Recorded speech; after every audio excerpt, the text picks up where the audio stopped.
Hello friends, C program के lecture number 6 में आपका स्वागत है।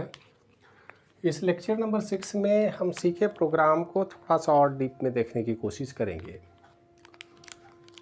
सबसे पहले अगर हम देखें तो लिखा हुआ है the smallest individual unit in a program are known as token.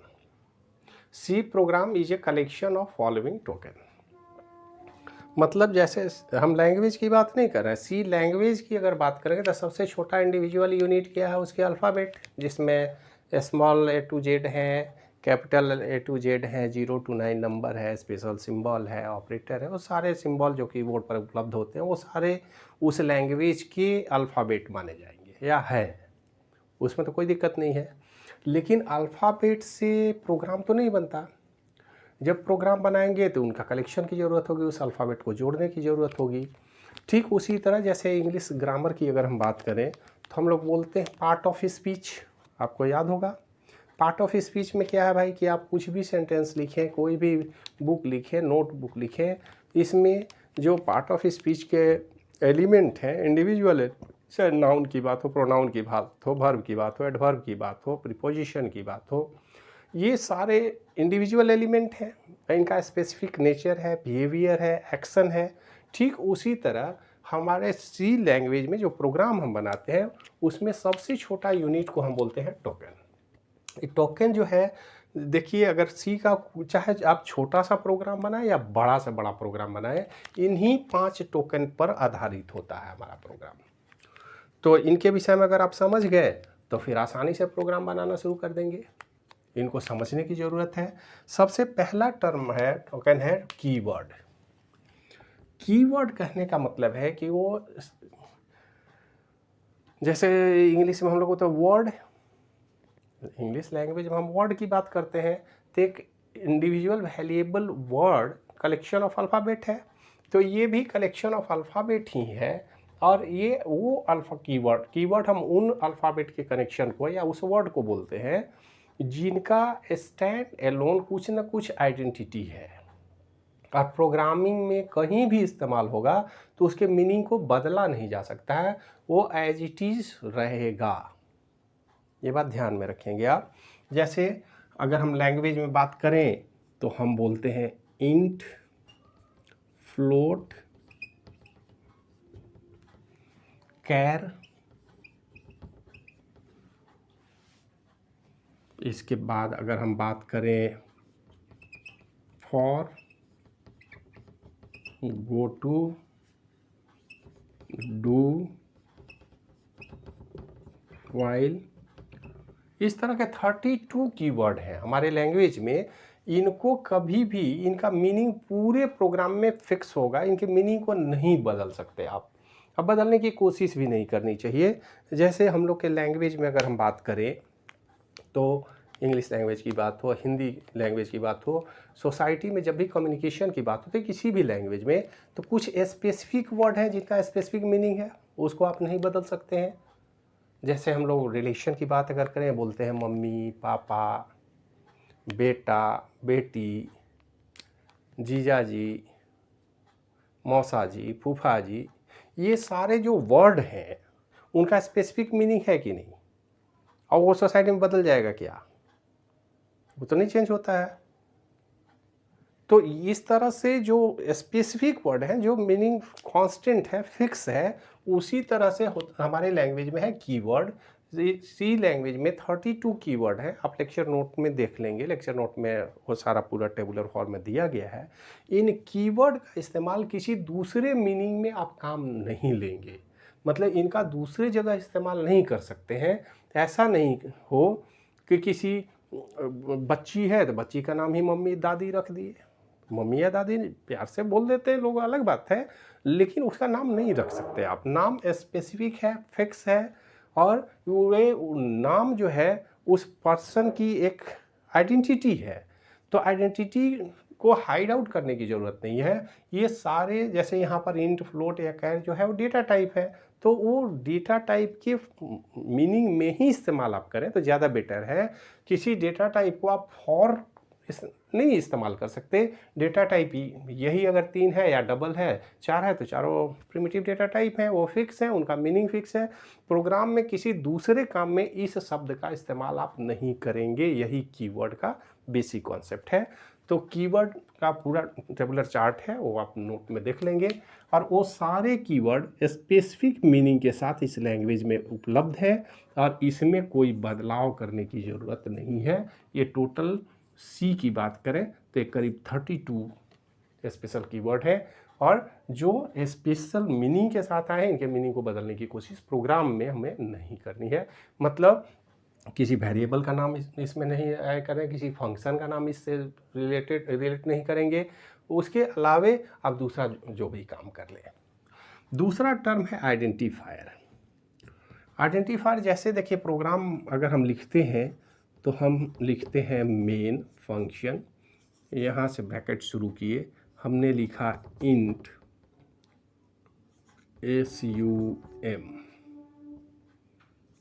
sum num1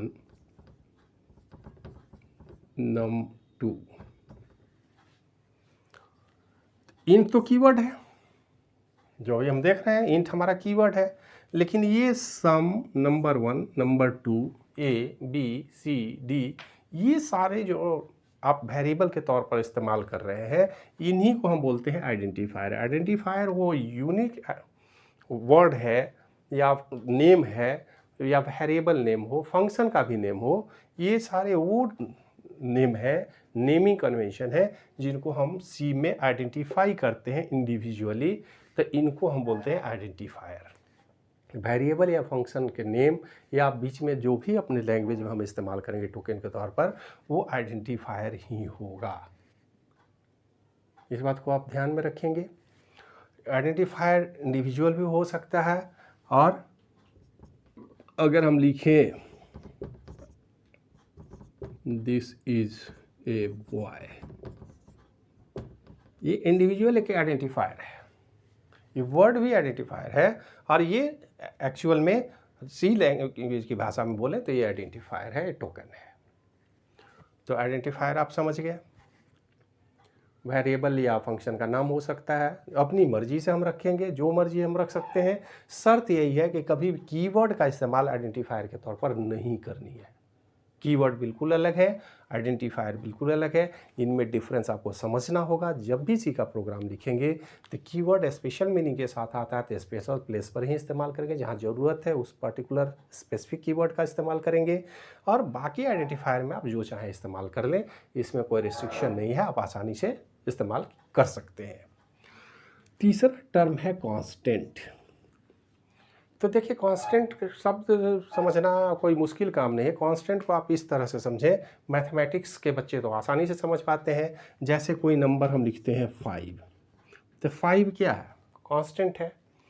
अब एक वेरिएबल का नेम है a, वेरिएबल का नेम है b, हम लिख सकते हैं a = b। मैथमेटिक्स में, हम लैंग्वेज की बात अभी नहीं कर रहे हैं।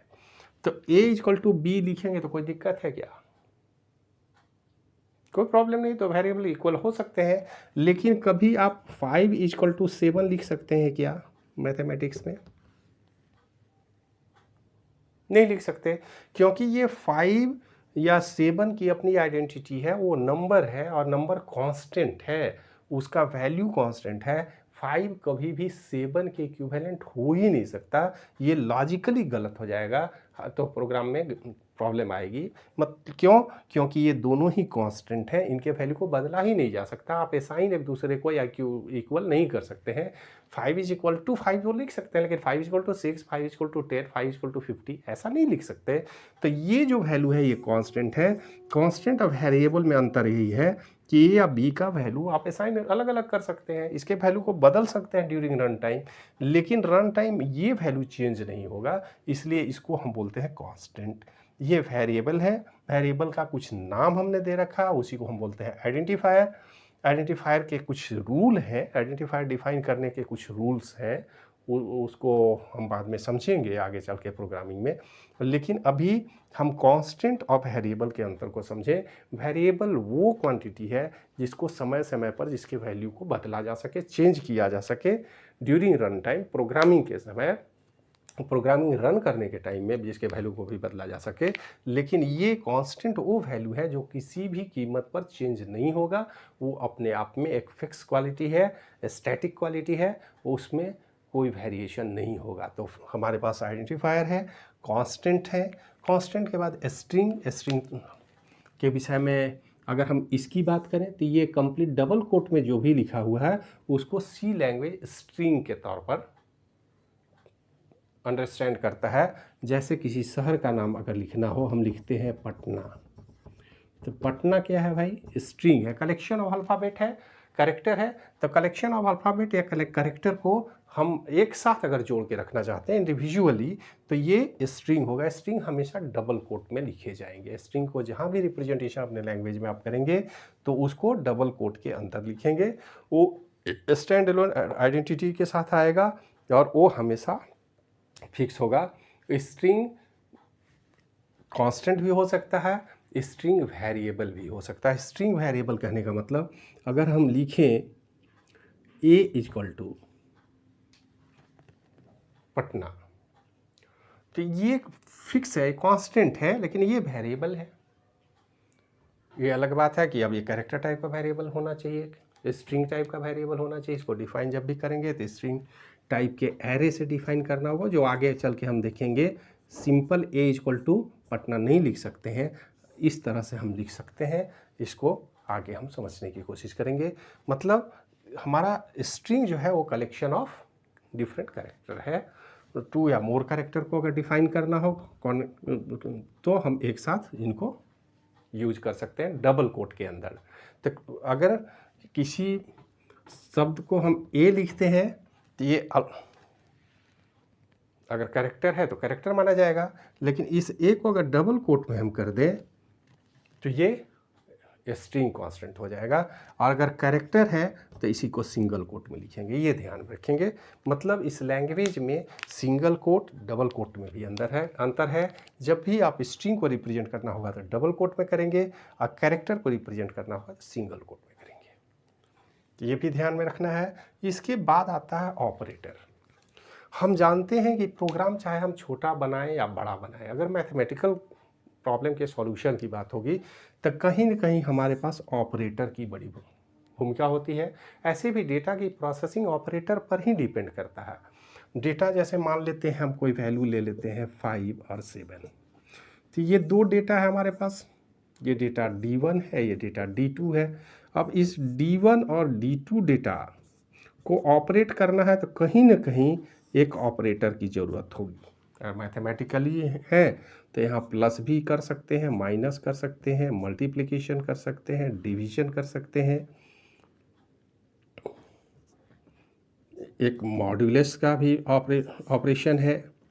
तो ये अलग अलग ऑपरेशन है, और ये ऑपरेशन इस बात पर डिपेंड करेगा कि डेटा क्या है, किस तरह के डेटा पर कौन सा ऑपरेशन इफ़ेक्टिव होगा, कौन सा ऑपरेशन आप चला सकते हैं, ये देखना पड़ेगा आपको ड्यूरिंग प्रोग्रामिंग। कि ऐसा नहीं हो कि कोई भी डेटा जब हम दें तो उसके ऑपरेशन में हम कुछ इस तरह का ऑपरेटर लगा दें कि वो दिक्कत। जैसे अगर सोचिए कि a इक्वल टू हमने लिखा 5, b इक्वल टू हमने दिया 0, और उसके बाद अगर हम ऑपरेटर दे दें a बाई b, ऐसा नहीं कर सकते। अगर आप ऐसा लिखते हैं तो इसका मतलब हो जाएगा कि 5 डिवाइड बाई 0, ये हमारे कंप्यूटर के रेंज के बाहर चला जाएगा। इनफाइनाइट नंबर है। इनफाइनाइट नंबर अगर रिज़ल्ट में जनरेट करने लगे तो ये कंप्यूटर के केस में एरर है, और इस तरह के एरर को हैंडल करने का क्षमता सी में नहीं है। आपके मशीन की एक्टिविटी, उसका बिहेवियर चेंज हो सकता है। तो इस तरह के नंबर का इस्तेमाल आप प्रोग्राम में, इस तरह के ऑपरेटर को जब भी आप इस्तेमाल करेंगे तो आप देखेंगे कि इस ऑपरेटर को अप्लाई करने के बाद जो रिज़ल्ट हमारा जनरेट होगा उसका डेटा टाइप चेंज ना हो, उसके बिहेवियर चेंज ना हो, या फिर ऐसा है प्रोग्राम हम ना बना दें कि पूरा प्रोग्राम ही मशीन को हैंग करा दे, मशीन का ही बिहेवियर चेंज कर दे। सी प्रोग्राम मशीन से बड़ा जुड़ा हुआ है, तो ऑपरेटर जब भी हम लगाएंगे तो हम एक एक ऑपरेटर की बात करें। ये तो अरिथमेटिक ऑपरेटर की बात है, लॉजिकल ऑपरेशन है, और उसके बाद रिलेशनल ऑपरेशन की बात होती है। तो अलग अलग ऑपरेटर हैं जिनका इस्तेमाल हम करेंगे, और डेटा की प्रोसेसिंग में ऑपरेटर की बड़ी भारी भूमिका है। मतलब पूरा प्रोग्राम बनाना बहुत ही आसान है। शर्त यही है कि ये 5 एलिमेंट जो हैं, कीवर्ड, आइडेंटिफायर, कांस्टेंट, स्ट्रिंग और ऑपरेटर के डिफरेंस को आप समझें, इनके एप्लीकेशन को समझें और सही जगह पर सही टोकन का इस्तेमाल करें। अगर आप इसका सही इस्तेमाल सीख लेते हैं तो सी का प्रोग्राम बनाना चुटकी का खेल हो जाएगा। आप बड़े आराम से प्रोग्राम बना सकते हैं। लेकिन प्रोग्राम बनाने के लिए क्या सिर्फ ये टोकन की ज़रूरत है? ऐसी बात नहीं है। आप जब भी सी का प्रोग्राम बनाएंगे तो सबसे पहले किसी न किसी प्रॉब्लम को लेंगे, प्रॉब्लम को एनालाइज करेंगे। उस प्रॉब्लम को आप सबसे पहले रिटन फॉर्म में रॉ प्रोग्राम के रूप में आप लिखने की कोशिश करेंगे, जिनको हम लोग बोलते हैं एल्गोरिदम। मतलब जब भी किसी प्रॉब्लम को आप एनालाइज करें तो एनालाइज करने के बाद जो रिज़ल्ट आपको मिलेगा वो होगा उसका एल्गोरिदम, कि प्रोग्राम को कैसे परफॉर्म करना है। शुरू से अंत तक के स्टेप लिटरल फॉर्म में लिखे जाएंगे। स्टेप बाय स्टेप ऑपरेशन का स्टेटमेंट हम बनाएंगे कि हमको पहले डेटा कहाँ लेना है, किस तरह का ऑपरेशन लगाना है, फिर रिज़ल्ट कैसे बनेगा। तो सबसे पहले अगर प्रोग्राम बनाने की बात होगी तो सबसे पहला काम जो होता है प्रोग्रामिंग में वो होता है एल्गोरिदम डिज़ाइन। एल्गोरिदम के बाद आप फ्लो चार्ट बनाएंगे कि डेटा हमारा आएगा तो कैसे कैसे फ्लो होगा। एल्गोरिदम और फ्लो चार्ट बड़े मददगार होते हैं प्रोग्रामिंग में। अगर प्रोग्राम बनाना है तो जब तक आपके पास एल्गोरिदम नहीं हो, जब तक आपके पास फ्लो चार्ट हो, तब तक प्रोग्राम बनाना बड़ा कठिन काम हो जाता है। तो अगले लेक्चर में इन पांचों टोकन पर आप कंसंट्रेट करेंगे, जानने की कोशिश करेंगे, प्रैक्टिस करेंगे, देखने की कोशिश करेंगे, समझने की कोशिश करेंगे। इसके बाद हम लोग डिस्कशन अगले प्रोग्राम में प्रोग्राम के एल्गोरिदम और फ्लो चार्ट की करेंगे।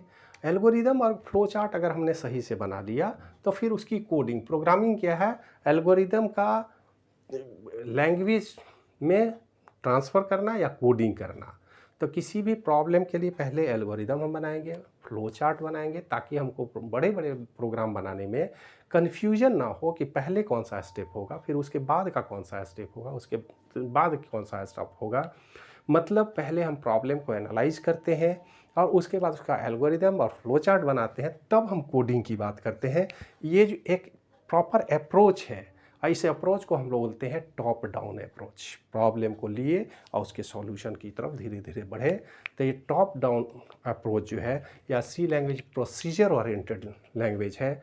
तो इसके प्रोसीजर को हम लिखते जाएंगे, कोडिंग करते जाएंगे और सॉल्यूशन की तरफ धीरे धीरे हम बढ़ते हैं। तो नेक्स्ट लेक्चर में हम लोग एल्गोरिदम और फ्लो चार्ट पर डिस्कशन करेंगे, ताकि हम एक एफिशिएंट प्रोग्राम बनाने की ओर बढ़ें और अच्छे से अच्छा हम सी में प्रोग्रामिंग कर सकें। वीडियो देखने के लिए धन्यवाद। आज के लेक्चर में इतना ही, मिलते हैं नेक्स्ट लेक्चर में। Thank you.